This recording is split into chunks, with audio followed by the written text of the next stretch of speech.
नमस्कार दर्शकों, स्वागत है आपका आपके पसंदीदा कार्यक्रम नमस्कार एमपी में। और जैसा कि आपको पता है कि इस कार्यक्रम में हम आपको समसामयिक के विषयों की जानकारी प्रदान करते हैं, साथ ही साथ मिलवाते हैं मेहमान से भी। तो सबसे पहले आपको बता देते हैं कि आज की बात पर हम क्या विशेष चर्चा करने जा रहे हैं। आज हम बात करेंगे अच्छे प्लेसमेंट्स में स्किल डेवलपमेंट की क्या महत्वता है, और इसी के लिए हमारे साथ जो विषय विशेषज्ञ हैं उनसे भी मिलवाएंगे और हमारे मेहमान से भी मिलवाएंगे। लेकिन सबसे पहले आप नोट कर लीजिए हमारे टोल फ्री नंबर्स, जिससे आप भी जुड़ सकते हैं इस कार्यक्रम से। हमारे नंबर्स हैं 0755-266-0049 और दूसरा नंबर है 1800-233-0040। दर्शकों, तिथि बहुत महत्वपूर्ण है हमारे जीवन में, तो आइए सबसे पहले नजर डालते हैं आज की तिथि पर।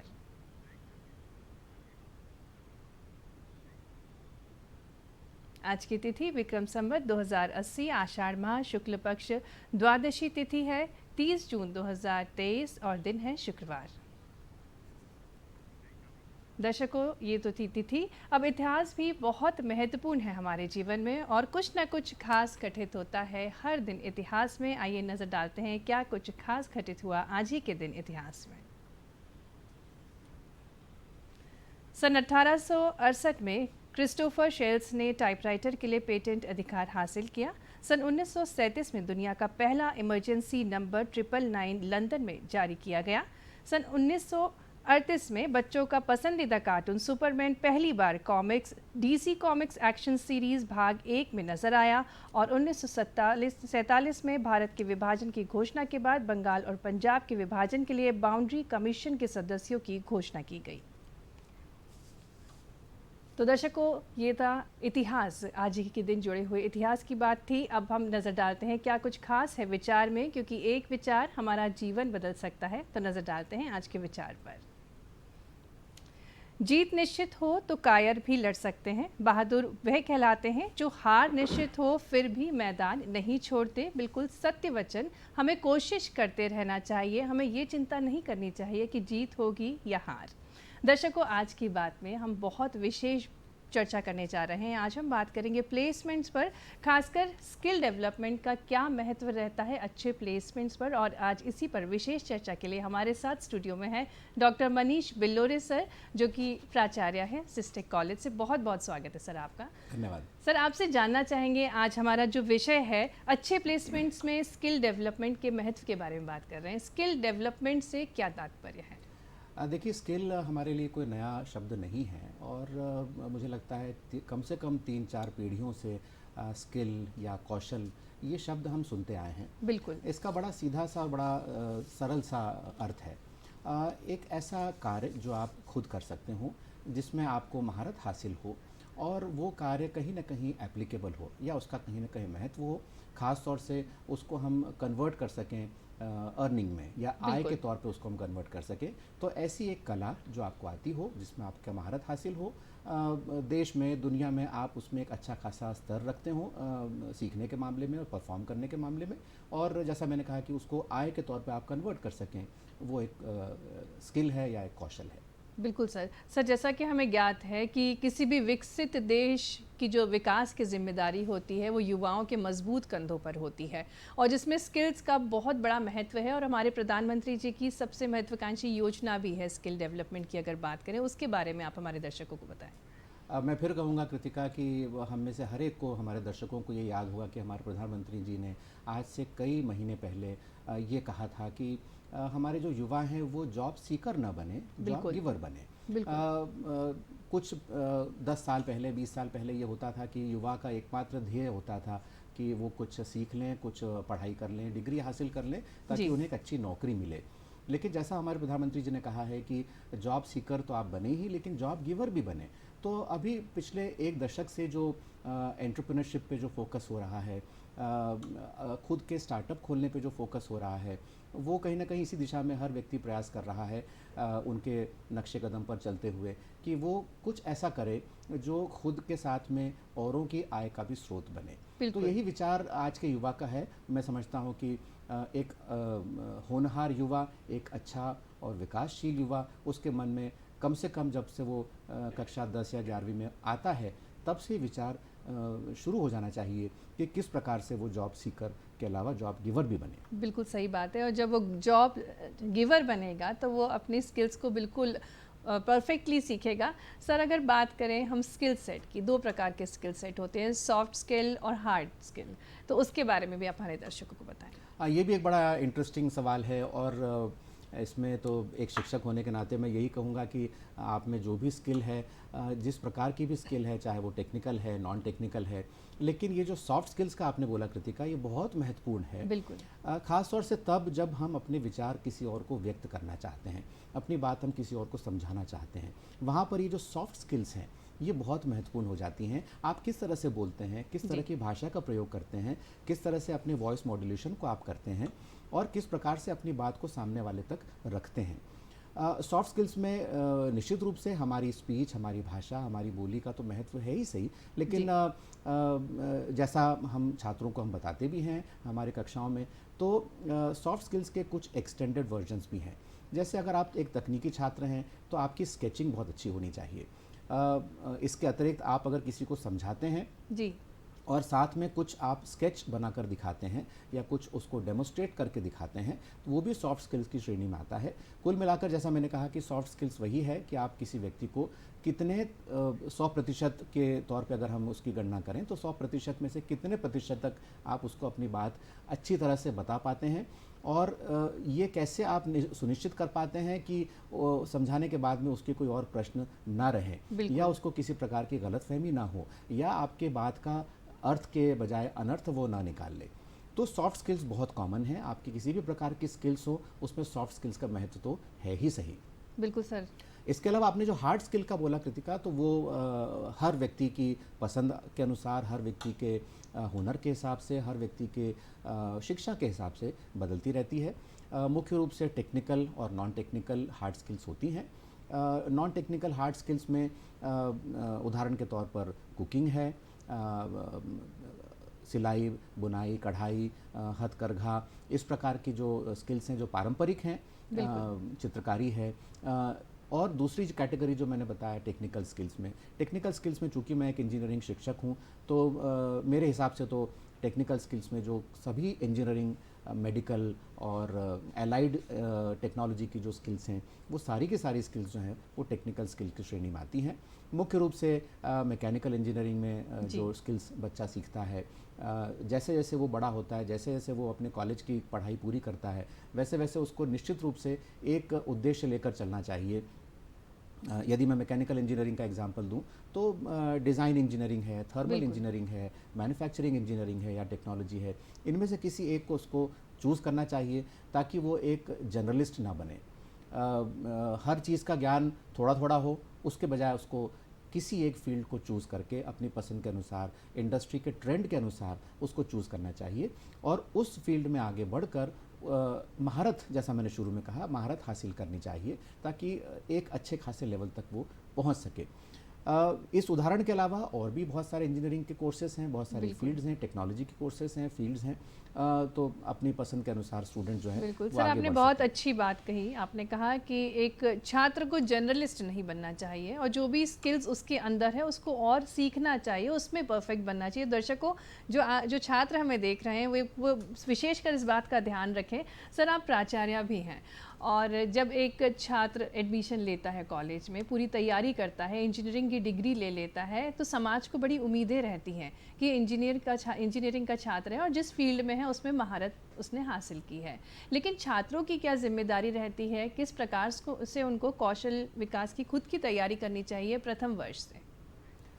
सबसे महत्वपूर्ण इसमें है एक अच्छे इंस्टीट्यूशन का चयन, एक अच्छे कोर्स का, अच्छे यानी कि ट्रेंडिंग कोर्स का चयन, बिल्कुल, खुद का उसमें कितना इंटरेस्ट है इस बात पर सवाल, और फाइनली सबसे महत्वपूर्ण, इन सबसे ज़्यादा महत्वपूर्ण जो चीज़ मैं बताऊंगा, जो कहूँगा, वो है अवेयरनेस, जागरूकता जी।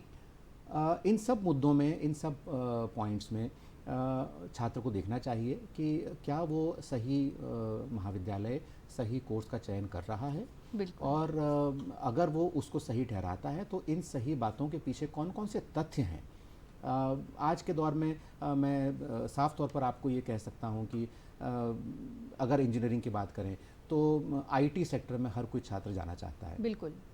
लेकिन उस सेक्टर में एंटर होने के पहले हर छात्र को अपने आप से सवाल करना चाहिए कि क्या वो इस पढ़ाई को सफलतापूर्वक पूर्ण कर पाएगा। यदि हाँ, तो क्या अपने आप को एक स्किल्ड आईटी इंजीनियर के तौर पर स्थापित कर पाएगा। यदि हाँ, तो जैसा आपने पूछा कि क्या इस सब के बाद में समाज को या देश को किसी प्रकार का योगदान दे पाएगा। बिल्कुल। अगर इन सब बातों का सवाल, इन सब सवालों का जवाब यदि हाँ है जी। तो निश्चित रूप से उसको वो फील्ड का चयन करना चाहिए, उसमें पढ़ाई करना चाहिए और उसमें महारत हासिल करनी चाहिए। डेफिनेटली इसके लिए मेंटर की ज़रूरत पड़ती है, एक पथ प्रदर्शक की ज़रूरत पड़ती है, और जब आपको एक सही पथ प्रदर्शक मिल जाता है, सही मेंटोर मिल जाता है, तो निश्चित रूप से आपका करियर एक अच्छे राह पर चल पड़ता है। बिल्कुल सर, आपने बहुत अच्छे से बताया कि किस प्रकार से शुरुआत से ही तैयारी करनी चाहिए छात्रों को, क्योंकि वे तकनीकी शिक्षा प्राप्त कर रहे हैं। सर, आपने एक बात और कही कि तकनीक की बात हो रही है और जो टेक्नोलॉजी है वो बहुत फास्ट है और बहुत ग्रोइंग है और बहुत जल्दी जल्दी अपडेट हो जाती है। तो इस विषय में आपका क्या कहना है, ये छात्र टेक्नोलॉजी को कैसे अपडेट करते रहें और अपने आप को कैसे उसमें इम्प्रूव करते रहें? देखिए, जैसे हमें अगर किसी धर्म ग्रंथ में महारत हासिल करनी हो तो लोग क्या सलाह देते हैं कि किसी पंडित के पास जाकर आप बैठिए, बिल्कुल। उनकी संगति का लाभ उठाइए। उसी प्रकार से टेक्निकल संगति या कौशल आधारित संगति भी ज़रूरी है एक छात्र के लिए। जी। यदि उसे जानना है कि उसकी चयनित फील्ड में क्या क्या नया हो रहा है, देश ही नहीं दुनिया में कौन कौन से डेवलपमेंट्स हो रहे हैं, तो पहला काम उसको ये करना चाहिए। छात्रों के लिए खास तौर से मैं कहना चाहूँगा कि आप किसी ऐसे व्यक्ति की संगति में आ जाइए जिस व्यक्ति को देश और दुनिया की सारी खबरें हों। दूसरा, वो व्यक्ति खुद एक प्रैक्टिसिंग टेक्नोलॉजिस्ट या इंजीनियर हो जो कहीं ना कहीं किसी फील्ड में काम कर रहा है। यदि इस तरह के व्यक्ति से आप महीने में एक बार भी मिल लेते हैं या 15 दिन में भी एक बार आप मिल लेते हैं, तो आपको वो सारी बातें जानकारी हासिल हो जाती है कि आपको एक छात्र होने के नाते क्या क्या सीखना चाहिए, किससे सीखना चाहिए, कैसे सीखना चाहिए, तो बात की बात है। बिल्कुल सर, इंजीनियरिंग और टेक्निकल एजुकेशन में एक चीज़ और इम्पॉर्टेंट है, इंटर्नशिप। तो इंटर्नशिप क्यों ज़रूरी है? इंटर्नशिप इसलिए ज़रूरी है कृतिका कि अगर आप एक पाक कला की पुस्तक पढ़ लें या 8-10 पुस्तकें पढ़ लें और आप खुद कुक ना करें तो आपको कोई भी अच्छा कुक नहीं कह सकता, या आप अपने पहली कुकिंग डिश में ही आप हो सकता है फेल हो जाएं। यही हाल आज के दौर में टेक्नोलॉजी का है, प्रैक्टिस का है, और यही महत्व भी प्रैक्टिस का है। आप कितना भी अपने आप को अपना ज्ञान का कितना भी अर्जन क्यों ना कर लें, कितना भी आप उसमें एक्सेलेंस ना हासिल कर लें, कितना भी आप उसमें अच्छे मार्क्स ले आएँ, लेकिन जब तक आप प्रैक्टिस नहीं करेंगे, वो भी रियल वर्ल्ड एनवायरनमेंट में, तो इंटर्नशिप जो है ये वही है कि आप अपनी पढ़ाई के अलावा, आपका जो स्कोर कार्ड है उसके अलावा, आप फील्ड में कितना वक्त बिताते हैं अपने छात्र जीवन में, और वहाँ जाकर चाहे वो कोई इंडस्ट्री हो, कोई फैक्ट्री हो, प्लांट हो, कोई ऑफिस हो, कोई एक वर्क प्लेस हो, वहाँ जाकर आप जो समय बिताते हैं वो आपकी शिक्षा को परिपूर्ण करता है, उसको एक कंप्लीटनेस प्रदान करता है। तो इंटर्नशिप इसलिए ज़रूरी है। डेफिनेटली हर छात्र को अधिक से अधिक समय इंटर्नशिप में बिताना चाहिए। यहाँ पर एक बात मैं ख़ास तौर से कहना चाहूँगा, हालांकि आधिकारिक तौर पर इस बात को मैं अभी फ़िलहाल नहीं रख पा रहा हूँ, लेकिन हमारा जो विश्वविद्यालय है, राजीव गांधी प्रौद्योगिकी विश्वविद्यालय, वो बहुत ही सीरियसली इस बात पर विचार कर रहा है कि 4 साल की इंजीनियरिंग डिग्री के अंत में चौथे साल में क्या ऐसा कुछ किया जाए कि उसके आखिरी के 6 महीने पूरी तरह से इंटर्नशिप में निकले। इस बात पर बहुत ही सीरियसली विचार चल रहा है, और कुछ समय में, कुछ महीनों में हो सकता है विश्वविद्यालय और शासन की तरफ से कुछ हमको अच्छा सुनने को मिले। बिल्कुल सर, आपने बहुत अच्छे से समझाया कि इंटर्नशिप कितना ज़रूरी है, और बहुत अच्छा उदाहरण कि हम खाना पकाने की विधि तो जानते हैं लेकिन कभी बना के नहीं देखा, तो कैसे अच्छे कुक बनेंगे। उसी प्रकार से इंजीनियर के छात्र जो होते हैं वो जब एजुकेशन लेते हैं, एकेडमिक्स अपना पढ़ते हैं, उसको प्रैक्टिकली भी इम्प्लीमेंट करके देखना चाहिए, क्योंकि जब आप प्रैक्टिकल करेंगे तो आप अपने हुनर को परफेक्ट कर पाएंगे, और जब आपका प्लेसमेंट होगा आपका यही हुनर काम आएगा। सर, अब हम प्लेसमेंट की बात करते हैं। जब फाइनल ईयर में छात्र आता है, पूरी तरीके से तैयार होता है प्लेसमेंट के लिए, तब क्या कुछ तैयारी की ज़रूरत रहती है? मैं आपकी जो आपने कुछ मिनटों पहले जो बात कही थी मैं उस पर आऊँगा। आपके ही शब्द थे कि पहले साल से तैयारी करना चाहिए। बिल्कुल। तो मेरा तो हमेशा ये मानना है और ये बात मुझे लगता है कई लोग मुझसे सहमत भी होंगे, प्लेसमेंट जो है वो केवल फाइनल ईयर की एक्टिविटी नहीं है।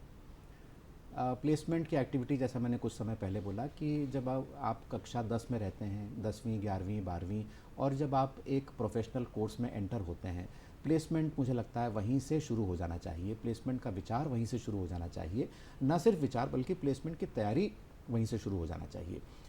मैं अपना ही उदाहरण दूंगा।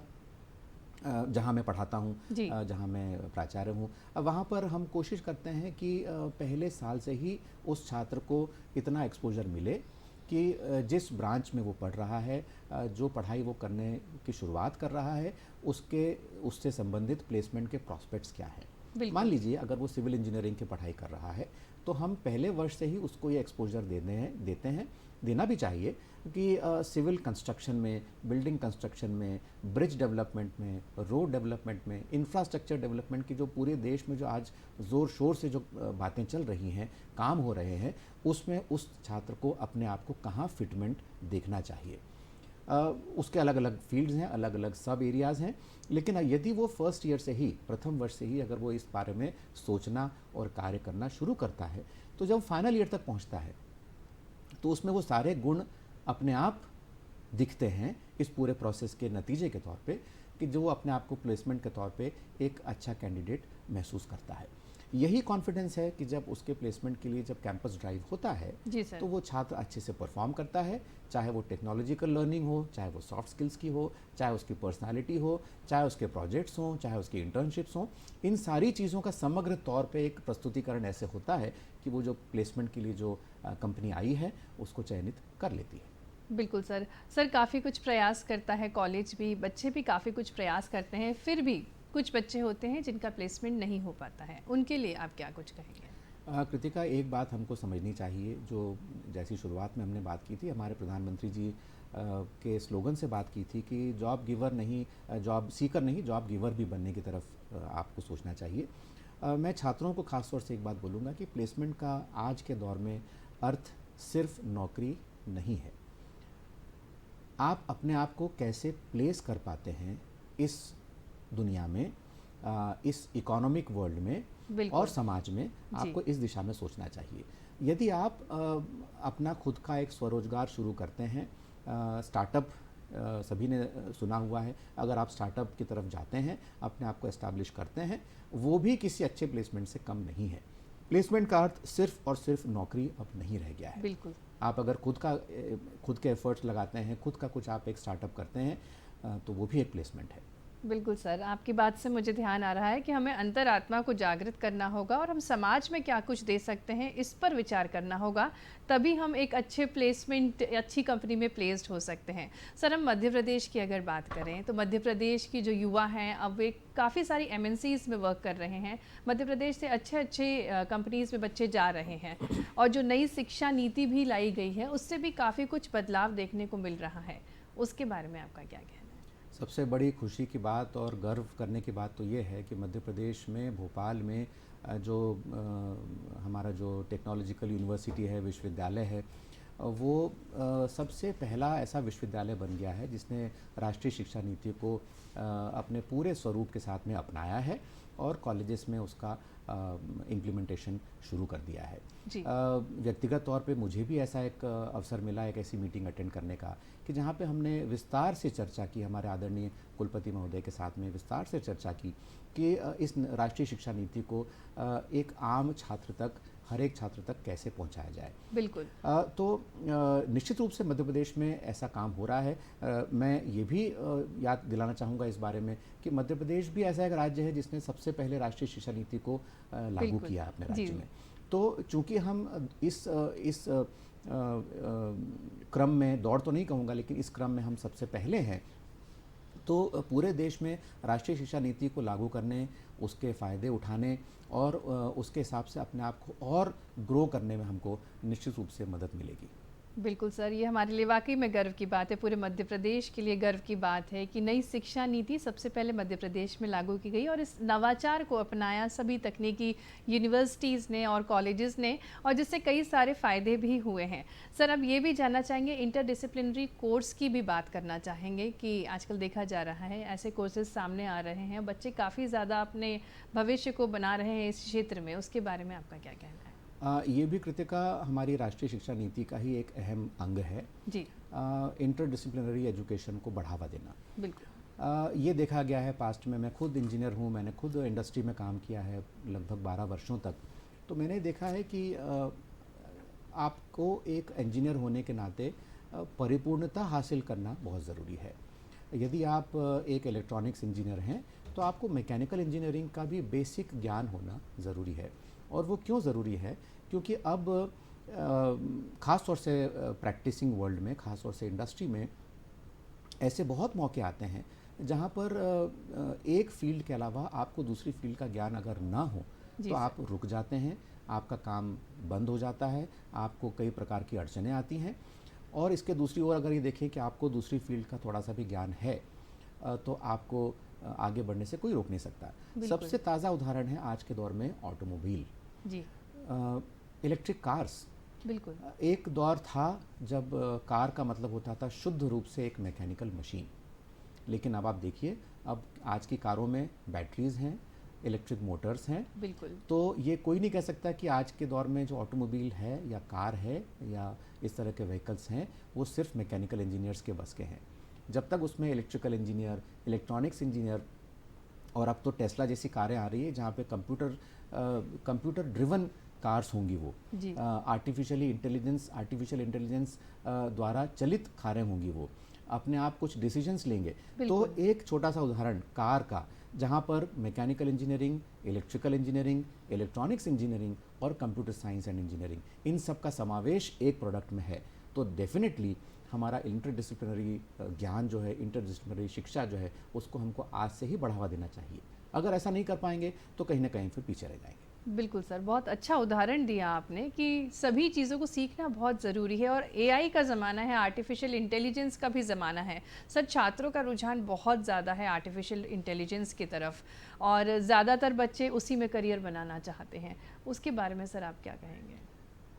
ये तो एक तथ्य है कि आर्टिफिशियल इंटेलिजेंस आज के दौर में ट्रेंडिंग चीज़ है। बड़ी डिमांड है उसकी। और उतनी ही ज़ोर शोर से एक और बहस चल रही है कि क्या आर्टिफिशियल इंटेलिजेंस नेचुरल इंटेलिजेंस को कहीं ना कहीं विपरीत तौर पर प्रभावित करेगी। लेकिन ख़ास तौर से तकनीकी छात्र जो हैं उनके लिए ये मैं ज़रूर कहना चाहूँगा कि यदि किसी चीज़ का उद्गम हुआ है, वो चीज़ अभी नई आई है, उस कॉन्सेप्ट को लोग सीख रहे हैं, प्रैक्टिस कर रहे हैं, तो निश्चित रूप से आज के दौर के जो तकनीकी छात्र हैं उनको ये artificial intelligence, machine learning, data science, cyber security, इस तरह की सारी ट्रेंडिंग चीज़ों को अपनाना चाहिए, उनमें सीखना चाहिए और उसमें अपना दिमाग, दिल और मन, बुद्धि, इन सब का इस्तेमाल भी समान रूप से करना चाहिए।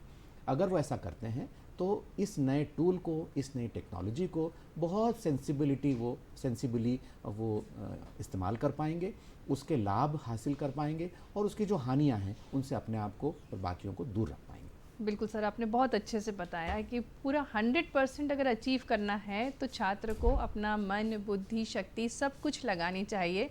सर, हमारे मध्य प्रदेश की अगर बात करें तो मध्य प्रदेश में जो युवा हैं, जो कि खासकर टेक्निकल युवा हैं, वे कितने ज़्यादा इंडस्ट्री रेडी हैं? क्योंकि काफ़ी सारा प्लेसमेंट होता है मध्य प्रदेश से, देश विदेशों में जा रहे हैं हमारे छात्र, तो कितने इंडस्ट्री रेडी होते हैं हमारे छात्र? हमारा मध्य प्रदेश तो देश का एकमात्र ऐसा प्रदेश है जहाँ पर इंदौर है और उस इंदौर में इंडियन इंस्टीट्यूट ऑफ टेक्नोलॉजी और इंडियन इंस्टीट्यूट ऑफ मैनेजमेंट दोनों एक ही शहर में है। ऐसा पूरे देश में अपने आप में एक अनूठा उदाहरण है। बिल्कुल सर। तो मध्य प्रदेश शिक्षा के तौर पे, शिक्षा के जगत में तो आगे है ही सही।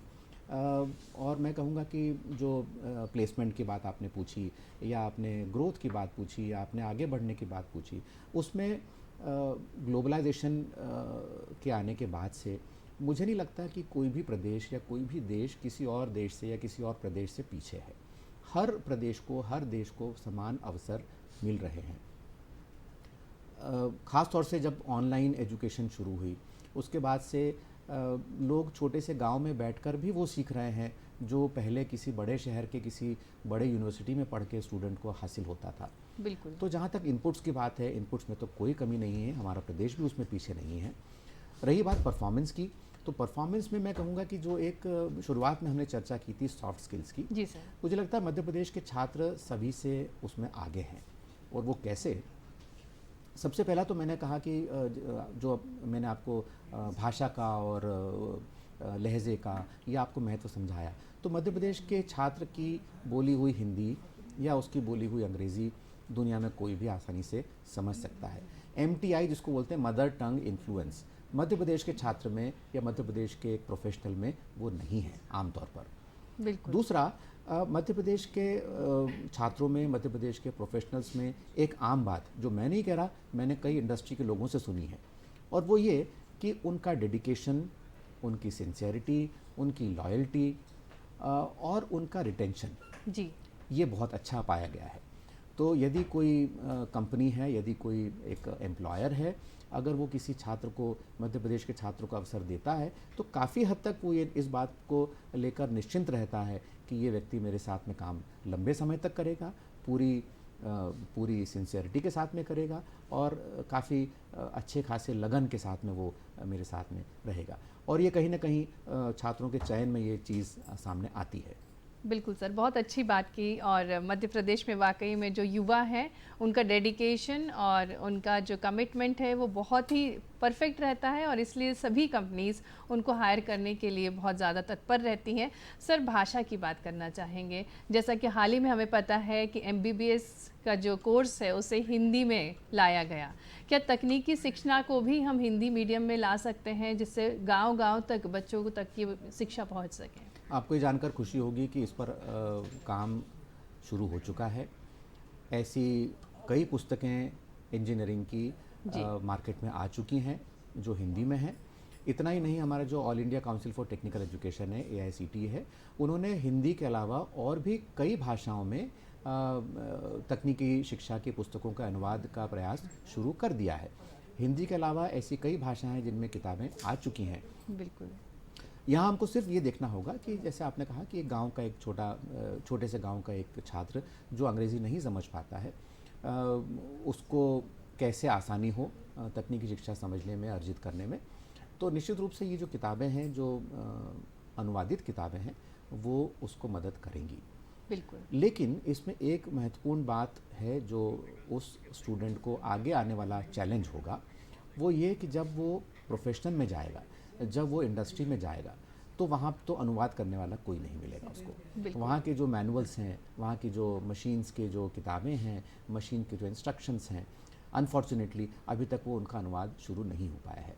तो कहीं ना कहीं इस छात्र को जो शुरुआत हिंदी की पुस्तकों से कर रहा है, अनुवादित पुस्तकों से कर रहा है, उसको कहीं ना कहीं बैलेंस शुरू से ही बनाना पड़ेगा। अपने आप को समझाना पड़ेगा कि पढ़ाई तक तो ये ठीक है, उसकी पढ़ाई को सरकार ने बहुत आसान कर दिया है, जी सर, उसको प्रेरित किया है, आगे जाके उसको तकलीफ नहीं होगी। बिल्कुल सर, आपने बहुत अच्छे से समझाया, हिंदी के महत्व के बारे में बताया, और काफ़ी कुछ कार्य कर रहा है, यूनिवर्सिटीज़ कार्य कर रही हैं हिंदी भाषा में, बहुत सारा कंटेंट आ भी चुका है। सर, आखिरी में, अंत में, आप स्टार्टअप मेंटर भी हैं, क्या आप अपील करना चाहेंगे जो युवा हमें देख रहे हैं, तकनीकी युवा हमसे जुड़े हुए हैं इस कार्यक्रम के माध्यम से, उन्हें क्या संदेश देना चाहेंगे आप? मैं संदेश सिर्फ छोटा सा ही संदेश दूंगा, और वो ये है कि स्टार्टअप का सीधा सीधा अर्थ होता है आइडिया। आइडिया अगर आपके पास में है तो आपको मध्य प्रदेश सरकार, भारत सरकार की तरफ से ये आपको एक कॉन्फिडेंस है, एक संबल है, एक सपोर्ट है कि 99% इस बात के चांसेस हैं कि अगर आपका आइडिया बहुत स्ट्रांग है तो आपका एक डेफिनेटली एक सफल स्टार्टअप की तरफ आप दिशा में प्रयास कर सकते हैं। वो प्रयास सफल भी होगा। तो सिर्फ और सिर्फ अपने आप का, आपका जो आइडिया है, आपके जो इनोवेटिव थिंकिंग है, उसको कायम रखिए, उसको कभी भी आप ख़त्म मत होने दीजिए, बल्कि जितना वो है उसको बढ़ाने की दिशा में आप प्रयास कीजिए। तो निश्चित रूप से स्टार्टअप की तरफ आप आगे बढ़ेंगे और एक सफल स्टार्टअप शुरू करने में सफल होंगे आप। बहुत बहुत धन्यवाद डॉक्टर मनीष बिलोरे सर, आपने बहुत अच्छी जानकारी दी कि किस प्रकार से अच्छे प्लेसमेंट में स्किल डेवलपमेंट का बहुत बड़ा महत्व होता है। बहुत बहुत शुक्रिया आपका। दर्शकों, ये तो बात थी कि किस प्रकार से अच्छे प्लेसमेंट के लिए स्किल डेवलपमेंट का कितना महत्व होता है। दर्शकों, अब आपको लेकर चलते हैं विश्व धरोहर भीमबेटका।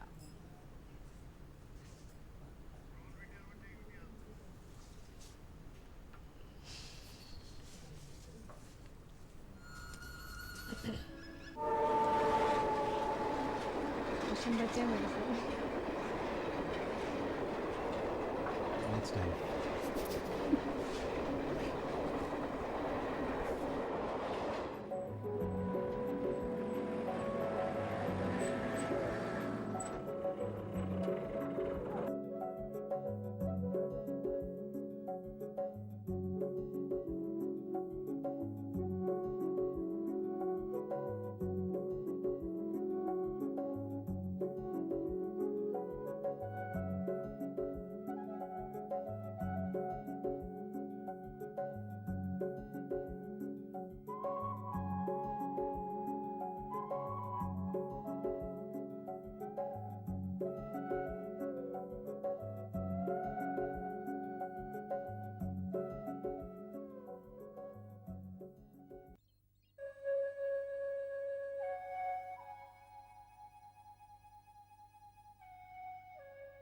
भीमबेटका को दूर से देखने पर लगता है मानो यहाँ की पहाड़ियां किसी किले की दीवारों से घिरी हों, लेकिन वास्तव में ये हैं विशाल चट्टानें। भीमबेटका के बारे में ऐसी धारणा है कि अज्ञातवास के दौरान पांडव यहाँ भी रहे थे और महाबली भीम यहाँ की विशाल चट्टानों पर बैठकर अपने भाइयों की रखवाली किया करते थे, इसीलिए इस स्थान का नाम भीमबेटका हो गया। पांडवों के प्रवास के यहां कई सबूत मिलते हैं। पास के लाखा जोहार के जंगल के बारे में कहा जाता है कि कौरवों ने लाख के महल को पांडवों के उसमें रहते हुए जलाया था, क्योंकि वहां पर शैलाश्रयों में विशाल पाषाणों के मकान अब भी मिलते हैं।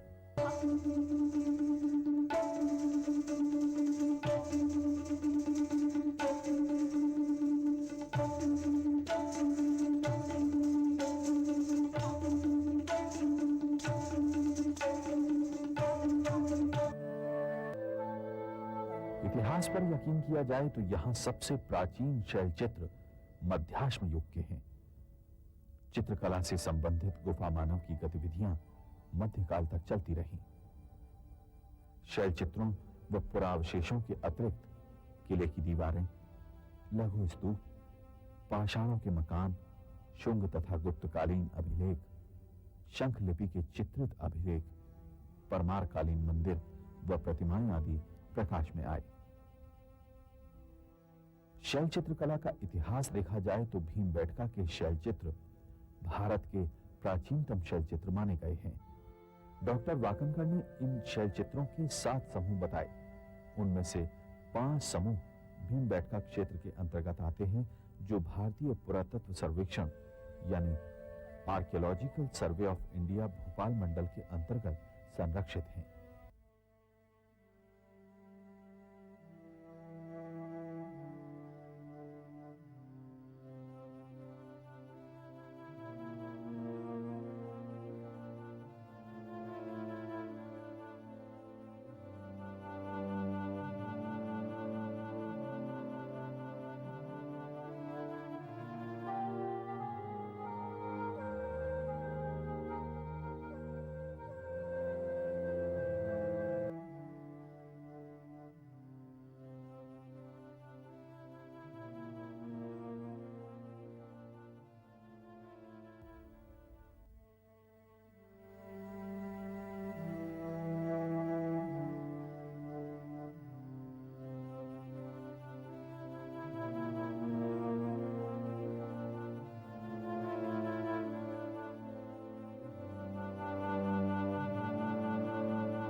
इनकी छतों में भी कलात्मक चित्र पाए गए हैं।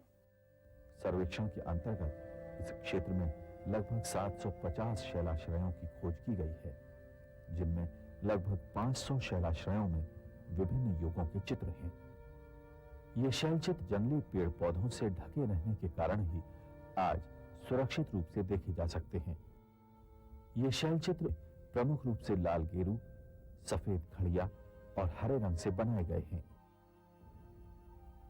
इन चित्रों में शिकार के दृश्य, नृत्य करती आकृतियां, पशु पक्षी तथा जानवरों को चराते मानव आदि देखने को मिलते हैं। शैलाश्रम में चित्रों की कई परतें देखी जा सकती हैं, जो विभिन्न युगों की कला को प्रदर्शित करती हैं। इन चित्रों का वर्गीकरण मध्याश्म, ताम्राश्म तथा इतिहास युगीन वर्गों में किया गया है।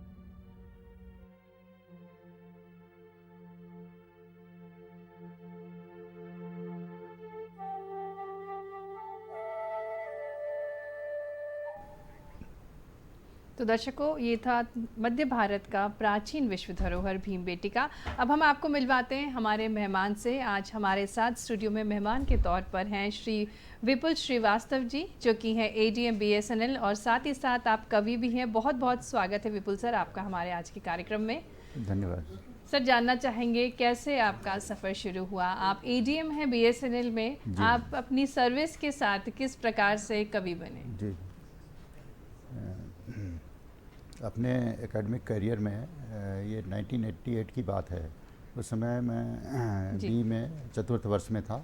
एक अपने कलीग थे, बहुत अच्छी कविताएं लिखा करते थे जी। बहुत ही मोटिवेशनल और इंस्पिरेशनल कविताएं रहती थी जी। तो उनसे प्रेरित होकर मैंने भी प्रयास किया और कविताएं लिखना शुरू किया, और धीरे धीरे मेरा ये शौक़ जुनून में बदल गया, और मेरी अभी तक 2 कृतियाँ प्रकाशित हो चुकी हैं। आंसू है मुस्कान और यूं ही हलाहल नहीं पिया मैंने जी। और ईश्वर की असीम अनुकंपा से मेरी तीसरी कृति का विमोचन आज ही होना है दुष्यंत सभागार में। इसका शीर्षक है आदि योगी नीलकंठ। बिल्कुल जी, बहुत अच्छी बात है कि आज आपकी जो तीसरी कृति है उसका प्रकाशन आज ही के दिन होने वाला है। सर, किस प्रकार से आप टाइम मैनेज करते हैं, क्योंकि आप एक अच्छी पोजीशन पे हैं, आप AGM BSNL हैं और साथ ही साथ आप कवि भी हैं, तो दोनों चीज़ों को बैलेंस किस प्रकार से करते हैं? मैम, सबका जहाँ पर जिसको टाइम देना है अपने को देना है। जैसे कि जब अपन शासकीय सेवा में हैं तो अपने ड्यूटी के लिए बाउंड हैं, हमें अपने कर्तव्य निष्ठा पर ध्यान देना है, और उस समय अपने को क्या है कि वो जो भी अपने को रिस्पॉन्सिबिलिटी, जो भी असाइनमेंट है अपना वर्किंग आवर्स में, वो करना है। उसके बाद जो भी समय मिलता है तो उस समय में आप अपने शौक़ पूरे कर सकते हैं। बिल्कुल जी मैम। बचपन में आपने क्या कभी सोचा था कि आप कवि बनेंगे? नहीं मैम, बचपन में मैंने कभी नहीं सोचा था। ये तो परिस्थितियों वश कुछ ऐसे संयोग मिलते गए, ईश्वर की ऐसी कृपा रही कि ये सब संयोगवश हो गया। बिल्कुल। आपकी हॉबीज़ के बारे में जानना चाहेंगे? मेरी हॉबीज़ मैम सिंगिंग का भी है, गाना भी सुनने का है, और कविताएं, लेख, इन सब का है। कुछ स्पोर्ट्स गेम्स वगैरह में भी इंटरेस्ट रखता हूँ मैं, बिल्कुल, देखने में। और बिल्कुल जी। आपको कितना समय लगता है एक कविता को लिखने में, और किस प्रकार, आपने कई सारी किताबें भी लिखी हैं, तो एक कविता में कितना समय लगता है? मैम, ये तो समय का तो इसमें अपन पहले से कुछ एंटिसिपेट नहीं कर सकते कि कितना समय लगेगा एक कविता लिखने में, लेकिन ये कविता जो है ये अपने अंदर के भावों से आती है, और भाव जागृत होने में परिस्थितियों का बहुत बड़ा योगदान रहता है। कब कैसी परिस्थितियाँ आपके सामने आएंगी, और लेकिन ये है कि जब भी आपके अंदर कोई भाव आए, आप इतने संवेदनशील हैं कि आपके अंदर भाव जागृत होते हैं, और जैसे ही भाव जागृत हो उसी समय आप कलम चला दीजिए, तो वो उन भावों को सीधे सीधे हूबहू कागज़ पर उतार देना ही कविता है। और जितना ही उसमें गैप कम होगा, मतलब अंतर कम होगा भावों के बीच में और आपके राइटिंग के बीच में, उतनी ही कविता आपकी उत्कृष्ट होगी। बिल्कुल। आपके हिसाब से कविता क्या है, और क्या कवि कोई भी बन सकता है? कविता में यही है कि अपनी जो अनुभूतियाँ हैं, हमारी जो संवेदनशीलता है हमें प्रेरित करती है, कि हमारे अंदर जो भाव जागृत होते हैं उन भावों को सीधे सीधे आपको भाषा के रूप में कागज़ में उतार देना, बिल्कुल। बिना किसी उसके जो भी भाव आपके जागृत हैं, आपकी अनुभूतियां हैं, उनको सीधे सीधे कागज़ पर उतार देना, यही कविता है। बिल्कुल। जी। कवि बनने के लिए क्या कोई ट्रेनिंग लेनी पड़ती है या कितना कुछ पढ़ना पड़ता है कवि बनने के लिए? क्योंकि जो शब्द होते हैं, शब्दों जी, का जी। भंडार होना चाहिए जी, कवि जी, के जी। पास, तो किस प्रकार से प्रयास करना चाहिए कवियों को? जी, जी। ये तो मैम अपने संगत पे ज़्यादा निर्भर करता है। हमने जैसे कुछ कवि मित्र हैं, उनकी संगत में हमने काफ़ी कुछ उनसे मार्गदर्शन लिया और काफ़ी कुछ उनको देखते हैं कि किस तरह से वो लिख रहे हैं, उनके अंदर भाव जागृत होते हैं, किस तरह से अपने भावों को व्यक्त कर रहे हैं। तो अभिव्यक्ति का माध्यम, ये जो भाषा है, इस पर अपनी पकड़ अच्छी होनी चाहिए और अपने भावों को और शब्द का रूप देना, ये मुख्य बिल्कुल, बिल्कुल। तथ्य है कविता में। बिल्कुल, जी, बिल्कुल सर। जी। सर किस प्रकार की कविताएं आप लिखते हैं? किस क्षेत्र से जुड़ी हुई कविताएं लिखते हैं आप? कविताएं मैम जैसे कि मानवता है और वर्तमान में जो भी परिप्रेक्ष्य में जो चल रहा है प्रेजेंट कॉन्टेक्स्ट में, जैसे कि महंगाई है, भ्रष्टाचार है ना, और इसमें जीवन के ऊपर है, ज़िंदगी के ऊपर है, या माँ के ऊपर है, बेटी के ऊपर है, ये इन सब विषयों पर कविता लिखता हूँ। और अभी कोरोना काल में मेरी जो बुक प्रकाशित हुई थी, यूं ही हलाहल नहीं पिया मैंने, ये पूरी कोरोना पीरियड से प्रेरित थी कि हमने जो पर्यावरण का संतुलन बिगाड़ा है, हमने वृक्षों की कटाई की है, हमने बांध अनावश्यक रूप से नदियों के बहाव को रोका है। इससे क्या हुआ है कि प्रकृति का जो रिएक्शन है तो वो हमको मिला है देखने को, जैसे कि महामारी के रूप में, प्राकृतिक आपदाएं हैं, तूफान है ना, और बाढ़ है, इन सब के रूप में देखने को मिला है।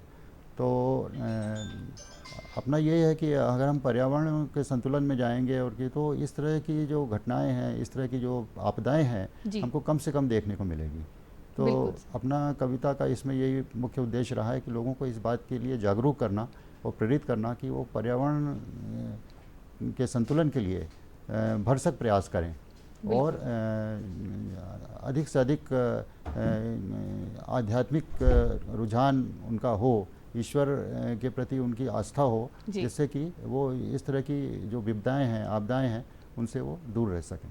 बिल्कुल, बिल्कुल। विपुल सर, आपने बहुत अच्छी बात की। अपनी भावनाओं को व्यक्त करना ही कवि बनना है और कविता लिखना है, और आपने कोरोना काल में भी एक ऐसी कविता लिखी, वृक्षों से जुड़ी हुई। सर, आपकी पसंदीदा कविता हमारे दर्शकों को आप सुनाएं। कुछ पंक्तियां अगर आप उनके समक्ष प्रस्तुत करें।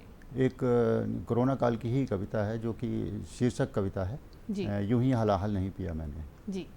यूं ही हलाहल नहीं पिया मैंने, यूं ही हलाहल नहीं पिया है मैंने, तेरे उर के घावों को सिया है मैंने।